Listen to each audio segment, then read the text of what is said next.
Hello everyone, welcome to our YouTube channel. तो मैं लेके आया हूँ आप लोगों के लिए 12th क्लास साइकोलॉजी यानी मनोविज्ञान का फर्स्ट चैप्टर का पार्ट फर्स्ट। तो इस पार्ट में हम लोग कवर करेंगे यानी जितने भी most important subjective question answer हैं सारे को कवर करेंगे। तो आपको वीडियो को लास्ट तक देखना है क्योंकि वीडियो बहुत ही मज़ेदार होने वाला है। अगर आपको क्लास अच्छी लगेगी तो आप लाइक कीजिएगा और अपने दोस्तों में शेयर कीजिएगा, और आप नए हैं तो चैनल को ज़रूर सब्सक्राइब कर लीजिएगा। तो चलिए आज की क्लास को स्टार्ट करते हैं बिना किसी देरी किए हुए। तो आज का फर्स्ट चैप्टर है मनोवैज्ञानिक गुणों में विभिन्नताएं, जो कि चैप्टर फर्स्ट है साइकोलॉजी का। तो हम लोग कवर करेंगे यानी जितने भी मोस्ट इम्पोर्टेंट क्वेश्चंस हैं। तो देखते हैं फर्स्ट क्वेश्चन में क्या बोला जा रहा है। ओके, तो आपको स्क्रीन पर दिख रहा होगा। चलिए फर्स्ट क्वेश्चन क्या है, बुद्धि को परिभाषित करें। तो चलिए यहाँ पर हम लोग देख लेते हैं, बुद्धि को परिभाषित करें हमारा क्वेश्चन है। तो इसका उत्तर क्या हो जाएगा, यहाँ पे आंसर क्या हो जाएगा, वेक्सलर। वेक्सलर क्या है, एक राइटर है। उनके अनुसार क्या बोला जा रहा है, बुद्धि को किसी व्यक्ति की तर्कसंगत रूप से सोचने, तर्कसंगत रूप यानी कि लॉजिकल रूप से सोचने, उद्देश्यपूर्ण ढंग से कार्य करने और पर्यावरण के साथ प्रभावी ढंग से व्यवहार करने की वैश्विक और समग्र क्षमता। यहाँ पे वैश्विक का मतलब हो जाता है ग्लोबल, और समग्र क्षमता मतलब हो गया आपका ओवरऑल यानी ओवरऑल कैपेसिटी यानी ओवरऑल क्षमता के रूप में परिभाषित किया गया है। तो ये जो हमारे ये है राइटर है कौन, वेक्सलर हैं। उन्होंने बुद्धि को किस प्रकार परिभाषित किया है, वो बता रहे हैं कि बुद्धि को किसी व्यक्ति की लॉजिकल रूप से सोचने या उद्देश्यपूर्ण ढंग से कार्य करने और पर्यावरण के साथ जो प्रभावी ढंग से व्यवहार करने की जो वैश्विक और समग्र क्षमता है उसके रूप में उसको परिभाषित किया है। किसको, बुद्धि को। तो देख लेते हैं हम अगला क्वेश्चन, क्वेश्चन नंबर 2 क्या बोला जा रहा है क्वेश्चन नंबर 2 में। चलिए क्या है क्वेश्चन नंबर 2 में, स्क्रीन पे देखिए आपको दिख रहा होगा। व्यक्तिगत भिन्नताओं से आप क्या समझते हैं। तो यहाँ पे आपको बताने हैं, यानी क्वेश्चन पूछा जा रहा है व्यक्तिगत भिन्नताएं क्या होती है। तो यहाँ पे आपका उत्तर हो जाएगा, व्यक्तिगत अंतर यानी व्यक्तिगत भिन्नताएं लोगों की विशेषताओं और व्यवहार पैटर्न के बीच विशिष्टता और भिन्नता को संदर्भित करता है। तो क्या बताया जा रहा है फर्स्ट लाइन में, जो व्यक्तिगत भिन्नता है वो लोगों की विशेषताओं और जो उनका व्यवहार का पैटर्न है उनके बीच विशिष्टता और भिन्नता को संदर्भित करता है। व्यक्ति शारीरिक विशेषताओं जैसे ऊंचाई, वजन, बालों का रंग इत्यादि के संदर्भ में भिन्न होते हैं। आप सबको पता है सभी जो व्यक्ति होते हैं वो जो शारीरिक विशेषताएं होती है, जैसे कि ऊंचाई में भिन्न होते हैं, वज़न में भिन्न होते हैं। सभी लोगों का अलग अलग वज़न होता है, ऊंचाई भी अलग अलग होती है, बालों का रंग यानी कलर भी अलग अलग होता है। तो इस संदर्भ में भिन्न होते हैं। वे मनोवैज्ञानिक आयामों के साथ साथ भी भिन्न होते हैं। हम लोगों ने शारीरिक विशेषताओं से भिन्न होते हैं, और वो क्या होते हैं, मनोवैज्ञानिक आयामों से भी भिन्न होते हैं। जैसे कि प्रभावशाली या विनम्र, कोई प्रभावशाली होता है, कोई विनम्र होता है, कोई बुद्धिमान बहुत होता है या कोई सुस्त भी होता है, कोई बाहर जाने वाले या पीछे हटने वाले आदि हो सकते हैं। उदाहरण के लिए देख लेते हैं हम लोग, उदाहरण में क्या बोला जा रहा है। उदाहरण के लिए एक प्रतिभाशाली बच्चे के पास 130 IQ होता है। तो यहाँ पे क्या बोला जा रहा है, एक जो प्रतिभाशाली बच्चा होता है उसके पास कितना IQ होता है, 130 IQ होता है। जबकि जो मानसिक रूप से यानी मेंटली जो मंद बच्चे होते हैं उनका जो IQ होता है 70 से नीचा होता है। तो यहाँ पे क्या होता है, सभी व्यक्ति की यानी अलग अलग रूप से सब कोई अलग अलग होते हैं, उनके पास क्या होती है, व्यक्तिगत भिन्नताएं होती है। कोई क्या होता है, प्रभावशाली होता है, कोई विनम्र होता है, कोई बुद्धिमान होता है या कोई सुस्त होता है। किसी की यानी जो मेंटल प्रॉब्लम, कोई मेंटल मानसिक रूप से क्या होते हैं, कमज़ोर होते हैं, तो कोई क्या होते हैं, तेज होते हैं। तो देख लेते हैं हम अगला क्वेश्चन। आर्ट्स के सभी सब्जेक्ट का कंप्लीट कोर्स तैयार किया हूं, जो आपको घर बैठे सभी सब्जेक्ट की तैयारी हो जाएगी। और आप तैयारी करने के लिए हमारा ऐप BBP हेल्प ऐप को डाउनलोड करिए। इसका लिंक डिस्क्रिप्शन बॉक्स में दे दिया हूं। यहां से आपको PDF, notes, test series, practice set, पिछले 10 साल का previous year question, guess paper, model paper और इंपॉर्टेंट क्वेश्चन मिलेगा। साथ में हर 15 दिन में आपकी टेस्ट ली जाएगी, जिसमें जो टॉप करेगा उसको 50% पैसा वापस कर दी जाएगी। और आपको ये ऑफर ओनली फॉर संडे में मिलने वाली है। संडे के दिन जो अभी आए वो संडे में अगर आप परचेज करते हैं तो ओनली फॉर सभी सब्जेक्ट का 349 में कोर्स मिल जाने वाली है। अगर आप अभी परचेज करना चाहते हैं तो 599 में अवेलेबल मिल जाएगा। नंबर 3 को चलिए, क्वेश्चन नंबर 3 में क्या बोला जा रहा है, स्थितिवाद क्या है। तो आपको बताना है स्थितिवाद क्या है। आपका यहाँ पे उत्तर क्या है, यह तथ्य कि व्यवहार परिस्थितियों और परिस्थितियों से प्रभावित होता है।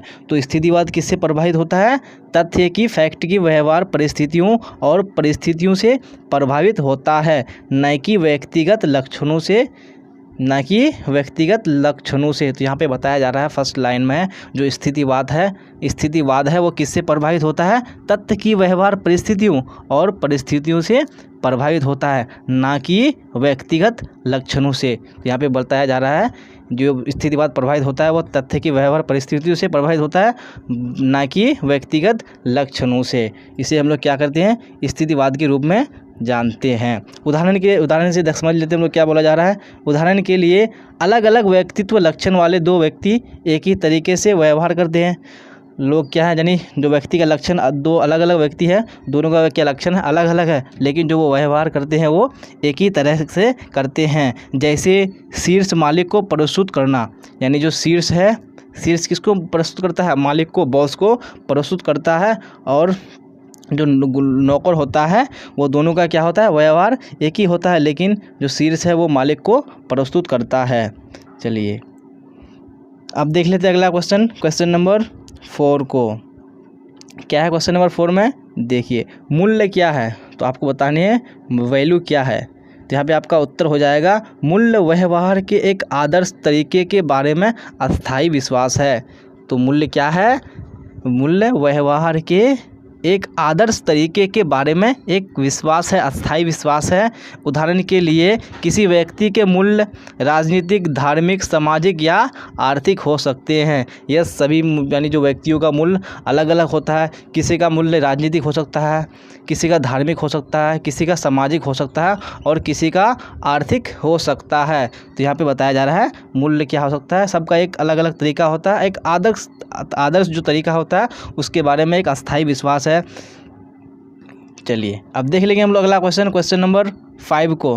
क्या बोला जा रहा है क्वेश्चन नंबर 5 में, मनोवैज्ञानिक परीक्षण क्या है। यानी आपको बताना है जो साइकोलॉजिकल टेस्ट होता है वो क्या होता है। तो यहाँ पे देख लेते हैं हम लोग आंसर। मनोवैज्ञानिक परीक्षण एक व्यक्ति की मानसिक या व्यवहारिक विशेषताओं का एक उद्देश्य और मानकीकृत माप है। जो साइकोलॉजिकल टेस्ट होता है वो क्या होता है, एक जो व्यक्ति होता है उसकी मानसिक यानी जो मेंटल जो उसका ये होता है, व्यवहारिक विशेषता यानी उसका मेंटली किस हिसाब से वो बिहेव करता है, उसकी विशेषताओं का एक उद्देश्य और मानकीकृत माप है। यानी जो उनका मनोवैज्ञानिक परीक्षण में ये उसको क्या करता है, जो मानसिक यानी जो मेंटली व्यवहार होता है उसकी विशेषताओं को ये क्या करता है, मानकीकृत करता है, उसकी मापता है। उदाहरण के लिए देख लेते हैं हम लोग मनोवैज्ञानिक परीक्षण, मनोवैज्ञानिक विशेषताओं जैसे बुद्धि। मनोवैज्ञानिक परीक्षण में हम लोग क्या मापते हैं, जैसे कि बुद्धि हो गया, योग्यता हो गया, व्यक्तित्व हो गया आदि को मापते हैं। तो यहाँ पे साइकोलॉजिकल टेस्ट में किसको मापा जाता है, जो हमारी मनोवैज्ञानिक विशेषताएं हैं। कौन कौन सी हमारी मनोवैज्ञानिक विशेषताएं हैं, जैसे बुद्धि, योग्यता, व्यक्तित्व आदि को मापा जाता है। जैसे हम अगर आप मनोवैज्ञानिक परीक्षण कराएंगे तो आपका वहाँ पे क्या मापा जाएगा, बुद्धि को, योग्यता को, व्यक्तित्व को मापा जाएगा। इसी हम लोग क्या बोलते हैं, साइकोलॉजिकल टेस्ट या मनोवैज्ञानिक परीक्षण बोलते हैं। अब देख लेते हैं हम लोग अगला क्वेश्चन नंबर 6 में, साक्षात्कार क्या है। तो बताइए आपको यहाँ पे बताना है साक्षात्कार क्या है। साक्षात्कार का मीनिंग मैं आपको बता दूं, यानी हम लोग इसको इंग्लिश में क्या बोलते हैं, इंटरव्यू को तो सब जानते होंगे, लेकिन साक्षात्कार बहुत ही कम सुने होंगे। तो यहाँ पे आपको मैंने इसलिए बता दिया इंटरव्यू क्या होता है। चलिए देखते हैं हम लोग उत्तर।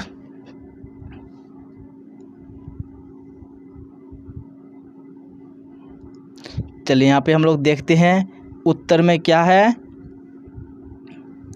साक्षात्कार दो लोगों के बीच आमने सामने की बातचीत है। तो मैंने पहले ही आपको बता दिया था कि इंटरव्यू में क्या होता है, दो व्यक्ति आमने सामने बैठते हैं और दोनों आपस में क्या करते हैं, बातचीत करते हैं, कन्वर्सेशन करते हैं। तो इसलिए बोला जा रहा है साक्षात्कार क्या होता है, दो लोगों के बीच आमने सामने की बातचीत होती है। उदाहरण के लिए एक डॉक्टर और एक मरीज़ के बीच एक साक्षात्कार, यानी क्या करता है, जब एक डॉक्टर एक मरीज़ क्या करता है, आपस में बातचीत करता है, उनके बीच एक क्या होती है, साक्षात्कार होती है, एक इंटरव्यू होता है। एक सेल्समैन और एक ग्राहक के बीच, एक सेल्समैन कोई सेल करता है, वो ग्राहक से सेल करता है, तो वो दोनों क्या करता है, आपस में बातचीत करता है। एक नियोक्ता द्वारा कर्मचारी का चयन, यानी एक जो सेलेक्टर होते हैं, अगर आप जॉब के लिए कहीं पे जाते हैं तो वहाँ पे आपका यानी इंटरव्यू लेता है नियोक्ता, जो कि आपको यानी कर्मचारी के रूप में चयन करने के लिए आपका वो इंटरव्यू लेता है।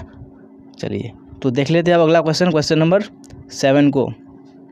क्या है क्वेश्चन नंबर 7 में, केस स्टडी क्या है। तो आपको बताने हैं व्हाट इज़ केस स्टडी। तो यहाँ पे देख लेते हैं हम लोग केस स्टडी के बारे में। केस स्टडी एक व्यक्ति का उसके मनोवैज्ञानिक गुणों, मैंने आपको पहले ही बता दिया मनोवैज्ञानिक गुण क्या क्या होता है, आपका बुद्धि हो गया, ये सारे क्या है, मनोवैज्ञानिक गुण हैं। तो उसके मनोवैज्ञानिक गुणों, मनोवैज्ञानिक इतिहास के संदर्भ में, उसके शारीरिक और मानसिक सामाजिक वातावरण के संदर्भ में गहन अध्ययन है। चलिए मैंने आपको बता दिया केस स्टडी क्या होता है। अगर आपने कोई फिल्म देखी होगी, उसमें यानी जो कोई भी साइकोलॉजिस्ट के पास जाता है तो वहाँ पे उसका केस स्टडी करता है, यानी आपका बिहेवियर देखकर वो पता लगा लेगा कि आपका जो मानसिक और सामाजिक यानी जो गुण है आपका, उसमें क्या चल रहा है, आपके दिमाग में क्या चल रहा है, यानी उसको क्या करता है, वो अध्ययन करता है। आपका वो बिहेवियर यानी जो आपका व्यवहार है उसको देखकर वो पता लगा लेगा कि आपके दिमाग में क्या चल रहा है, क्या बीत रहा है। उसी को हम लोग क्या बोलते हैं अपनी भाषा में, यानी केस स्टडी बोलते हैं।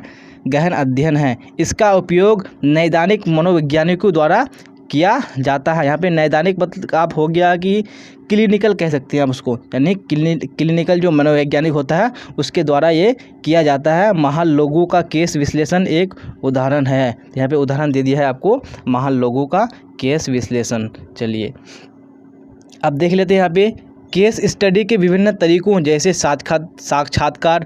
तो यहाँ पे केस स्टडी के विभिन्न तरीके भी हैं, जैसे साक्षात्कार मैंने आपको बता दिया, इंटरव्यू हो गया, अवलोकन हो गया, आपका प्रश्नावली हो गया, मनोवैज्ञानिक परीक्षण हो गया, इत्यादि द्वारा जो उत्पन्न आंकड़ों पर आधारित होता है क्या, केस स्टडी। तो केस स्टडी में किस चीज़ की स्टडी की जाती है, यानी साक्षात्कार उसमें शामिल होता है, अवलोकन होता है, प्रश्नावली होती है, मनोवैज्ञानिक परीक्षण इत्यादि होता है। अब देख लेते हैं हम लोग अगला क्वेश्चन नंबर 8 को। क्या है क्वेश्चन नंबर 8 में, अवलोकन क्या है। तो यहाँ पे आपको बताने हैं अवलोकन क्या है। उत्तर में आपका है यहाँ पे, अवलोकन में प्राकृतिक स्थिति में व्यवहार को रिकॉर्ड करने के लिए व्यवस्थित, संगठित और उद्देश्यपूर्ण प्रक्रियाओं को नियोजित करना शामिल है। तो यहाँ पे आपको बताया जा रहा है अवलोकन किसे कहते हैं। तो यहाँ पे अवलोकन में बताया जा रहा है, जो अवलोकन में प्राकृतिक स्थिति में व्यवहार को रिकॉर्ड करने, यानी जो आपका बिहेवियर है कौन सा स्थिति में, प्राकृतिक स्थिति में रिकॉर्ड करने के लिए व्यवस्थित, संगठित और उद्देश्यपूर्ण प्रक्रियाओं को नियोजित करना शामिल होता है। किसमें, अवलोकन में। उदाहरण के लिए दिया गया है आपको माँ बच्चे की बातचीत को देखना, यानी जो माँ बच्चे के बीच में जो बातचीत होता है उसी को देखना क्या कहलाता है, अवलोकन का एक एग्जाम्पल है। अब देख लेते हैं हम अगला क्वेश्चन नंबर 9 को। क्या है क्वेश्चन नंबर 9 में, बुद्धि के एक तत्व सिद्धांत का वर्णन करें। तो देख लेते हैं हम लोग क्या होता है बुद्धि के एक तत्व सिद्धांत। बिनेट एक राइटर हैं यहाँ पे, बिनेट ने बुद्धि के यूनि या एक तत्व सिद्धांत की अवधारणा की है। जो मतलब ये एक तत्व सिद्धांत का जो अवधारणा किया है, किसने किया है, बिनेट ने किया है, जिसमें उन्होंने बुद्धि की एक समान क्षमताओं के समूह के रूप में वर्णित किया है। जिसमें उन्होंने क्या किया है, बुद्धि की जो एक समान क्षमताएं होती है उसके समूह में उसको समूह के रूप में वर्णित किया है, जिसका उपयोग किसी व्यक्ति के वातावरण में किसी भी या हर समस्या को हल करने के लिए किया जा सकता है। तो इसमें क्या किया गया है, उसमें किसी व्यक्ति के जो वातावरण में जो किसी भी या हर समस्या को हल करने के लिए किया जा सकता है, किसका, बुद्धि के एक तत्व सिद्धांत का प्रयोग। चलिए अब देख लेते हैं हम लोग अगला क्वेश्चन नंबर 10 में। अब हम लोगों ने यानी बुद्धि के एक तत्व सिद्धांत का वर्णन के बारे में समझ लिया। अब देखेंगे हम लोग बुद्धि के द्वितत्व सिद्धांत। तो बुद्धि के द्वितत्व सिद्धांत का वर्णन क्या है, चार्ल्स स्पियरमैन, हम लोगों ने वहाँ पे बिनेट बताया था, यानी जो एक तत्व सिद्धांत दिया था वो बिनेट ने दिया था। यहाँ पे कौन है? चार्ल्स स्पियरमैन ने इस सिद्धांत को प्रतिपादित किया है। जो बुद्धि के द्वितत्व सिद्धांत है उसको कितने प्रतिपादित किया है? इस चार्ल्स स्पियरमैन ने किया है। इनके अनुसार बुद्धि को 2 वर्गों में बांटा गया है। 2 वर्गों में बांटा गया है किसके अनुसार? चार्ल्स स्पियरमैन के अनुसार। कौन कौन सा? जनरल या जी फैक्टर नामक एक सामान्य कारक है।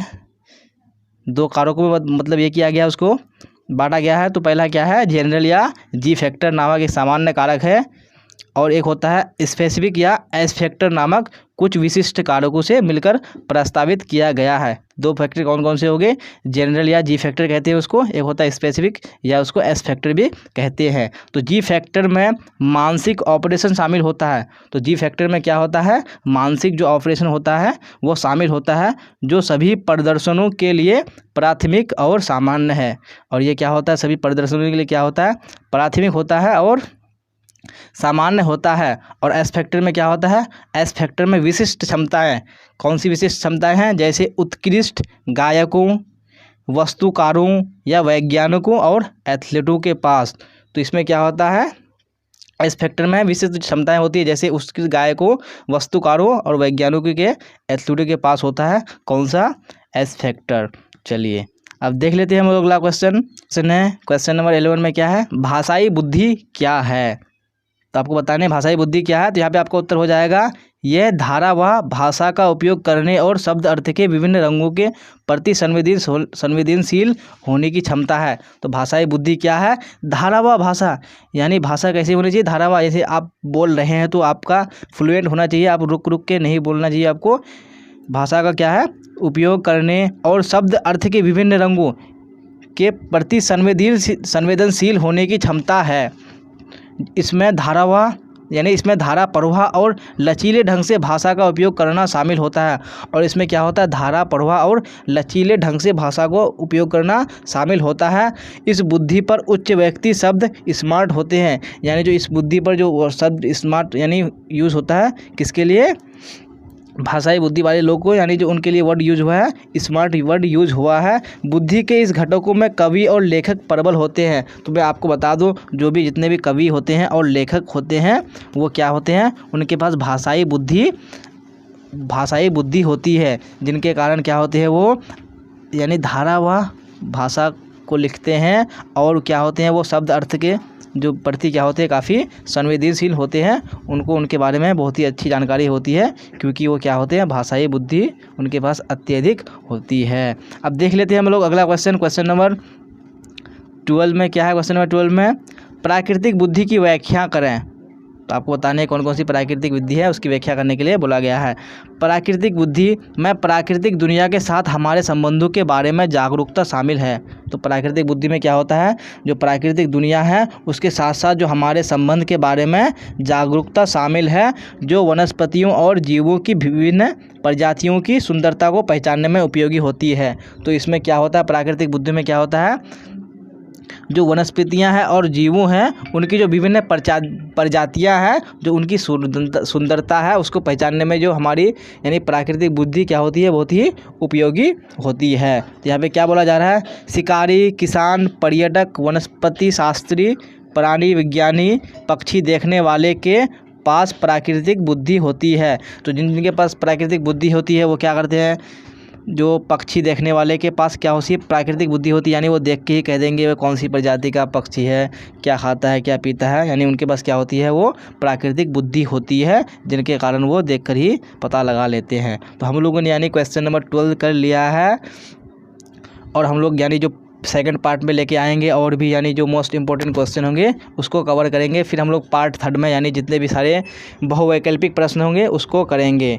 तो आपको यानी जो इस वीडियो में यानी जो इस चैप्टर है इनमें 3 पार्ट आएगा, तो आपको तीनों पार्ट को देखना है, जो कि आपका बारी बारी से आएगा। चलिए, यहाँ तक बने रहने के लिए आप सबका धन्यवाद। अगर आपको क्लास अच्छी लगी होगी तो आप लाइक कीजिएगा, अपने दोस्तों में शेयर ज़रूर कीजिएगा, और अगर आप नए हैं इस चैनल में तो चैनल को सब्सक्राइब करके बेल आइकन को दबा लीजिएगा। फिर मिलेंगे हम लोग अगली क्लास में। यहाँ तक बने रहने के लिए आप सबका धन्यवाद। Till then bye bye, tata, see you on the next video.